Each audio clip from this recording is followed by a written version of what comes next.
बिस्मिल्लाहिर्रहमानिर्रहीम। आज का जो हमारा टॉपिक है वो हमारे पास जो रिमेनिंग पेरियो के BCQs हैं उनके बारे में है। तो हम लोग जो है कुछ जो फर्स्ट पार्ट था पेरियो के BCQs का, उसमें कुछ हम लोगों ने BCQs पेरियो के डिस्कस किए थे। उसमें से कुछ मेडिसन के भी थे, ओरल मेडिसन के। और अभी भी हम लोग क्या करेंगे, हम लोग तकरीबन पेरियो के BCQs पेरियो के पेपर में जो आते हैं वो हम लोग डिस्कस करेंगे।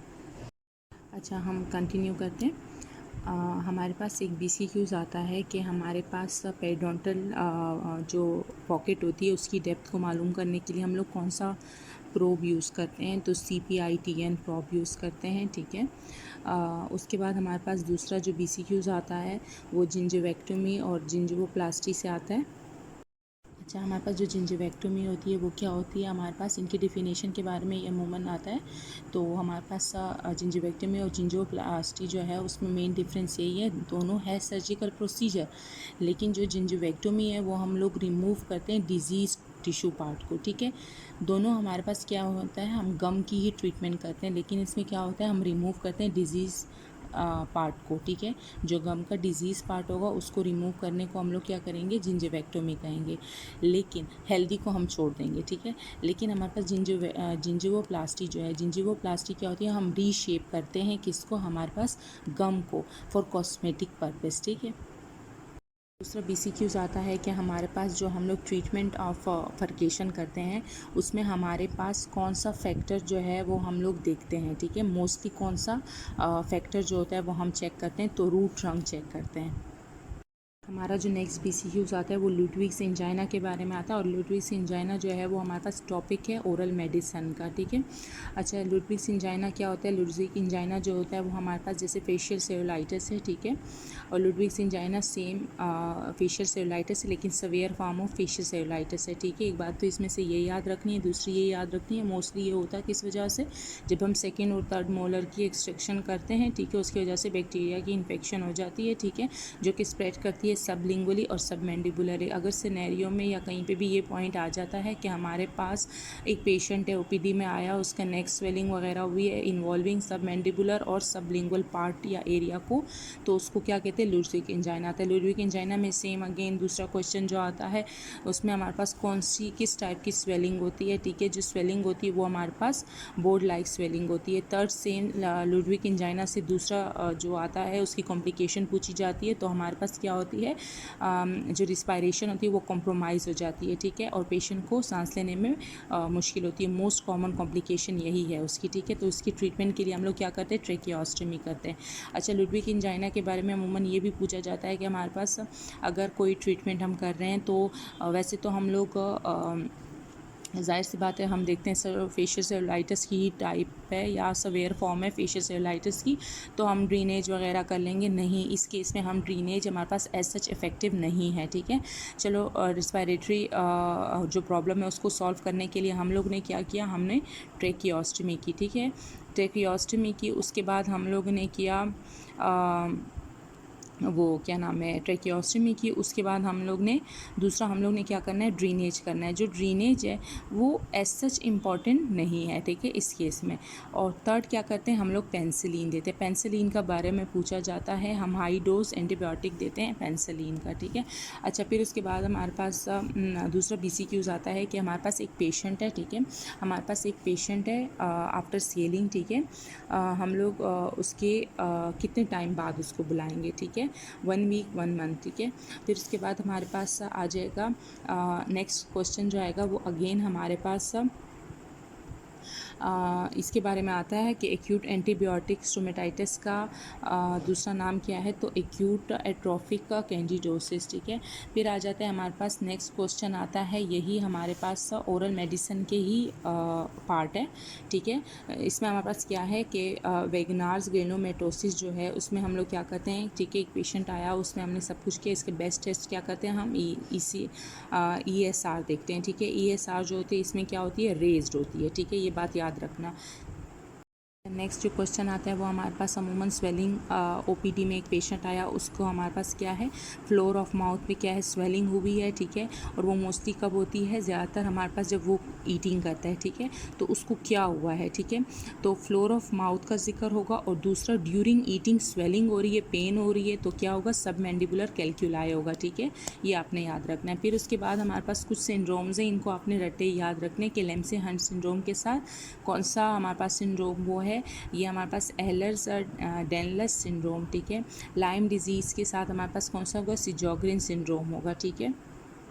अगेन हमारे पास कैल्कुलाई के बारे में आया, स्लाइवरी कैल्कुलाई के बारे में। तो स्लाइवरी कैल्कुलाई मोस्ट कॉमनली इन्वॉल्व करता है सबमैंडिबुलर ग्लैंड को, ठीक है। अच्छा, फिर उसके बाद हमारे पास आ जाता है स्लाइवरी कैल्कुलाई के बारे में अगेन आया। तो उसके लिए हम लोग जो इन्वेस्टिगेशन करते हैं, तो कौन सा टेस्ट जो है वो हमारे पास बेस्ट है, या तकरीबन इन्वेस्टिगेशन के लिए कौन सा टेस्ट करते हैं, सियालोग्राफी करते हैं, ठीक है। तो ये नाम याद रखना है। फिर उसके बाद हमारे पास क्या होता है, उसके बाद हमारे पास है कि कौन सी, जैसे हमारे पास हम लोग ने पढ़ा है कि एक एरिथ्रोप्लेकिया होता है और एक ल्यूकोप्लेकिया होता है, ठीक है। तो एरिथ्रोप्लेकिया और ल्यूकोप्लेकिया में क्या है, ल्यूकोप्लेकिया हमें पता था होमोजीनियस नॉन होमोजीनियस दो टाइप्स हैं उसकी, ठीक है। ल्यूकोप्लेकिया में क्या आता है, वही वाइट पैचेस वगैरह जो आते हैं, जो प्री मेलिग्नेंट लीजन है, ठीक है। ल्यूकोप्लेकिया जो है वो हमारे पास क्या होता है कि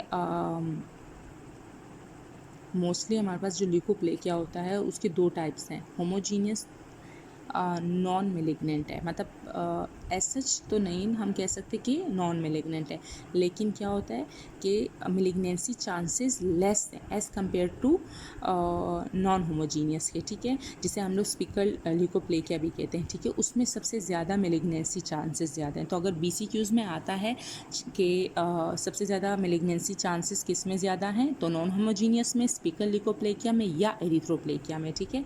सही, तो मेलिग्नेंसी के ये 3 BCQs में से 2 आ जाते हैं, तो आप लोगों ने यही आंसर उनके याद रखने हैं, ठीक है। फिर उसके बाद हमारे पास आ जाती है, अच्छा, दूसरा हमारे पास जो ल्यूकोप्लेकिया है उसमें से ये आ जाता है कि हिस्टोलॉजिकली हम जब सीन करते हैं, कोई सिनेरियो होगा, हिस्टोलॉजिकली सीन करते हैं कि वेड बॉडीज़ मिलती हैं, तो उसका आंसर क्या होगा, ल्यूकोप्लेकिया होगा, ठीक है। ये ओरल मेडिसिन का BCQs आप लोगों के पास आ गया। फिर उसके बाद हमारे पास आ जाता है कि एक 2 सेंटीमीटर कैरिस कैविटी है, ठीक है, जो कि हमारे पास जोन, कौन सा जोन जो होगा वो हमारे पास इन्वॉल्व करेगी, या किस जोन तक ये एक्सटेंड करेगी, ठीक है। तो हमारे पास कैरिस कैविटी का जिक्र आ गया, ठीक है, 2 सेंटीमीटर है, ठीक है। उसके बाद हमारे पास क्या है, इन्वॉल्व कर रही है, कौन से जोन तक ये एक्सटेंड करेगी, ठीक है। तो जोन ऑफ स्क्लेरोसिस, ठीक है, जिसको हम लोग क्या करते हैं, जोन ऑफ डिस्ट्रक्शन भी कह सकते हैं, ठीक है। जो हमारे पास नेक्स्ट क्वेश्चन बन के आ सकता है लाइकन प्लैनेट्स के बारे में, तो हमें लाइकन प्लैनेट्स का पता है कि ये हमारे पास क्या है, ये वाइट लियन है, ठीक है।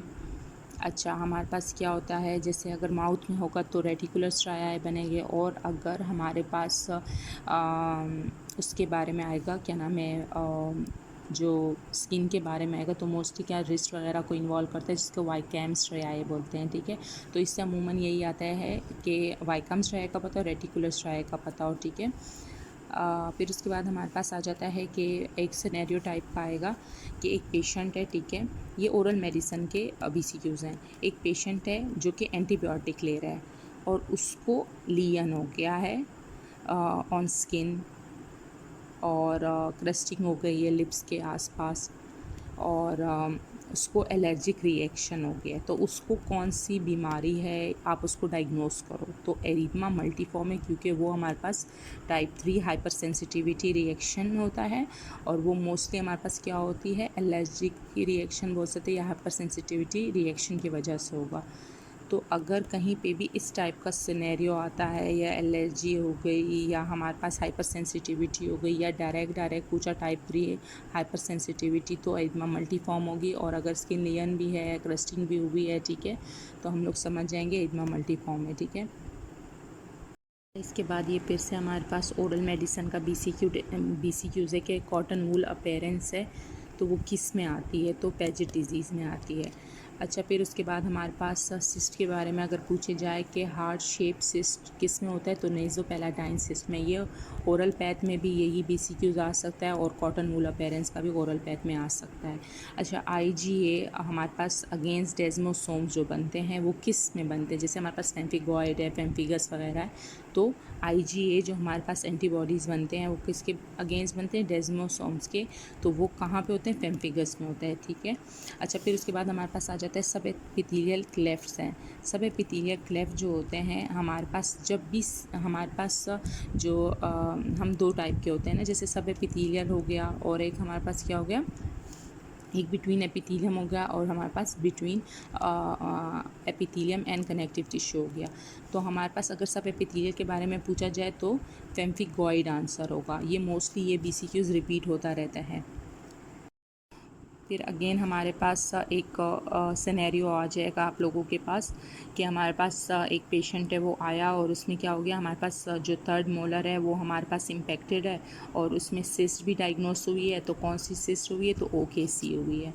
अच्छा, फिर हमारे पास कोई भी सिनेरियो आ जाएगा जिसमें इनलार्ज हेड के बारे में होगा या हमारे पास उसके हार्मोन्स इशू होंगे, तो हमारे पास क्या होगा, एक्रोमेगेली, वहाँ पे आप आंसर लगाओगे, ठीक है। फिर उसके बाद हमारे पास अगर इनलार्ज मैंडिबल की बात आ जाए, ठीक है, तो इनलार्ज मैंडिबल में भी ग्रोथ हार्मोन जो क्या होगा, वो इंक्रीज़ हुआ होगा। अच्छा, फिर कोई भी सिनेरियो आया जिसमें कोई भी क्लॉट नहीं बन रहा, ठीक है, कोई भी क्लॉट नहीं बन रहा। ये मेरे फर्स्ट वीडियो में भी इसका फर्स्ट सिनेरियो आया था। लेकिन अगर कोई भी क्लॉट नहीं बन रहा आफ्टर एक्सट्रैक्शन वगैरह और फिर भी हमारे पास पेशेंट आ जाता है 1 वीक के बाद हमारे पास विद सवेयर पेन वगैरह, तो उसको क्या हुआ है, एल्वियोलर ओसाइटिस हुआ है। उसके बाद हमारे पास नेक्स्ट क्या है, पेरियो का BCQ जो आ सकते हैं कि इंफ्राबोनी पॉकेट जो है उसके लिए हम लोग क्या करेंगे, जिंजाइवल क्यूरेटाज करेंगे। और सेम अगर सुप्राबोनी के बारे में आ जाए तो हम लोग जिंजिवेक्टोमी करते हैं। अच्छा, फिर जब हमारे पास जिंजिवेक्टोमी हो गई तो हीलिंग जो होगी, हीलिंग आफ्टर हमारे पास सर्जिकल जिंजिवेक्टोमी कब होगी, तो वो हमारे पास जैसे हो जाएगी, ठीक है, तो वो कौन से इंटेंशन, जैसे प्राइमरी इंटेंशन है, सेकेंडरी इंटेंशन, टर्शियरी इंटेंशन, तो किसके थ्रू होगी, तो healing after surgical gingivectomy secondary intention होगा। नेक्स्ट जो हमारे तकरीबन BCQs होंगे वो सारे हमारे पास जो सर्जरीज हम करते हैं पेरियो में उनके बारे में होगी। तो एक जैसे BCQs आ सकता है कि कंप्लीट हमारे पास सरफेस एपिथेलाइजेशन जो होती है जिंजिवेक्टोमी कब होती है, 15 to 14 डेज़ में। अच्छा, कंप्लीट एपिथेलाइजेशन इन जिंजिवेक्टोमी कब होगी, जब हमारे पास 1 मंथ के बाद, ठीक है। वो सरफेस एपिथेलाइजेशन है, ये डिफरेंस आप लोग याद रखें, और हमारे पास एक कंप्लीट एपिथेलाइजेशन, तो इनमें डिफरेंस है वो 5 to 15 डेज़ में और ये 1 मंथ में। फिर आ जाते हैं हमारे पास ऑस्टियोक्टोमी के बारे में। ऑस्टियोक्टोमी के बारे में सबसे पहले इसकी डिफिनेशन इंपॉर्टेंट है। इसमें आप लोगों ने क्या बात याद रखनी है, क्रिस्टल बोन की रिमूवल को हम लोग क्या कहेंगे, ऑस्टियोक्टोमी कहेंगे, ठीक है। इसमें क्या होगा, जब बोन जो होगी ना, जो हमारे पास टूथ को सराउंड करेगी, जब हम उसको रिमूव कर देंगे तो वो क्या कहलाएगी, ऑस्टियोक्टोमी, ठीक है। या आपने BCQs में या कहीं पे भी अगर क्रिस्टल बोन रिमूवल आ गया तो आपने इसका आंसर ये लगाना है। अच्छा, फिर सेम हमारे पास एक दूसरा आता है, जैसे ये ऑस्टियोक्टोमी है तो ऑस्टियोप्लास्टी आती है। ऑस्टियोप्लास्टी सेम जिंजियोप्लास्टी की तरह है कि उसमें क्या होता है, इसमें तो हम रिमूवल कर रहे थे और जो ऑस्टियोप्लास्टी है उसमें क्या कर रहे हैं, हम लोग रीशेपिंग कर रहे हैं सेम क्रिस्टल बोन की, ठीक है। अच्छा, फिर उसके बाद हमारे पास क्या है, हमारे पास ट्रू पॉकेट्स के बारे में। तो ट्रू पॉकेट के लिए हम लोग कौन सा प्रोसीजर करते हैं, फ्लैप प्रोसीजर करते हैं। और दूसरा हमारे पास सूडो पॉकेट के लिए क्या करते हैं, जिंजिवेक्टोमी करते हैं। हमारे पास जो नेक्स्ट BCQs आता है वो रिवर्स आर्किटेक्चर के बारे में आता है कि यही पूछा जाता है उस डिफेक्ट को क्या बोलते हैं जिसमें हमारे पास इंटरडेंटल बोन लॉस हो रहा है, साथ साथ में फेशियल और लिंगुअल प्लेट्स को भी इन्वॉल्व कर रहा है, लेकिन रेटिक्युलर बोन जो है वो हमारे पास रिजर्व है, यानी कि वो इन्वॉल्व नहीं हो रही। तो उस प्रोसेस को हम क्या कहेंगे, रिवर्स आर्किटेक्चर। ये मोस्टली ये भी पूछ सकते हैं या हमारे पास ये भी पूछ सकते हैं, रिवर्स आर्किटेक्चर सबसे ज़्यादा होता किस चीज़ में, हमारे पास मैक्सिलरी टीथ में होता है। अच्छा, हमारे पास जो नेक्स्ट BCQs आता है वो हमारे पास क्या होता है कि एक पेशेंट आया, उसको क्या हो गया है, ट्रॉमा हो गया है टूथ पे, और सवेयर हमारे पास क्या हो गया है, पेडोंटल टिश्यू लॉस भी है और टूथ मोबिलिटी भी है, चाहे वो ग्रेड 2 है चाहे वो ग्रेड 3 है। उसके ट्रीटमेंट के लिए आप लोग क्या करोगे, मोस्टली ग्रेड 3 को हम नहीं कहते, लेकिन ग्रेड 1 ग्रेड 2 तक तो हम लोग क्या करते हैं, स्प्लिंटिंग करते हैं उसके ट्रीटमेंट में। अच्छा, फिर उसके बाद हमारे पास ये सबसे ज़्यादा जो होता है वो रिपीट होता है शार्पी फाइबर के बारे में। Terminal portion of principal fibre that are inserted into cementum and bone is called Sharpey fibres. तो ये BCQs अमूमन सबसे ज़्यादा हमारे पास एनाटमी ऑफ जो वो पेरिडोन्शियम है उसके चैप्टर में से सबसे ज़्यादा हमारे पास रिपीट होता है। फिर उसके बाद हमारे पास जो नेक्स्ट क्वेश्चन है वो सबसे ज़्यादा रिपीट होने वाला है, वो सेकेंडरी ट्रॉमा ऑफ ऑक्लूजन के बारे में है कि when trauma from occlusion result from reduce ability to the tissue to resist occlusive forces it is called secondary trauma of occlusion. Simple आपने क्या याद रखना है, सेकेंडरी ट्रॉमा प्राइमरी ट्रॉमा के बारे में और सेकेंडरी ट्रॉमा के बारे में आपने याद रखना है। अच्छा, हमारे पास जो सेकेंडरी ट्रॉमा है वो तो आपको पता चल गया कि हमारे पास क्या है कि टिश्यू में ही एबिलिटी नहीं है कि वो फोर्सेस के लिए मतलब स्टैंड कर सके, तो ये सेकेंडरी ट्रॉमा ऑफ ऑक्लूजन हो गया, यानी कि आपके टिश्यू ही हमारे पास वीक हो गए। अच्छा, जो प्राइमरी ट्रॉमा ऑफ ऑक्लूजन है वो क्या होता है कि हमारे पास फोर्सेस की चेंजेस यानी कि इंटेंसिटी की वजह से जो होगा, डायरेक्ट फोर्सेस की इंटेंसिटी की वजह से जो होगा वो प्राइमरी ट्रॉमा ऑफ ऑक्लूजन होगा। अच्छा, यहाँ पे हमारे पेरियो के BCQs यहीं तक थे। हमारी जो नेक्स्ट वीडियो होगी इंशाल्लाह वो जो होगी वो हमारे पास सारी मेजॉरिटी जो होगी वो ओरल मेडिसिन के BCQs के बारे में होगी। अब तक के लिए यहीं तक था। अल्लाह हाफ़िज़।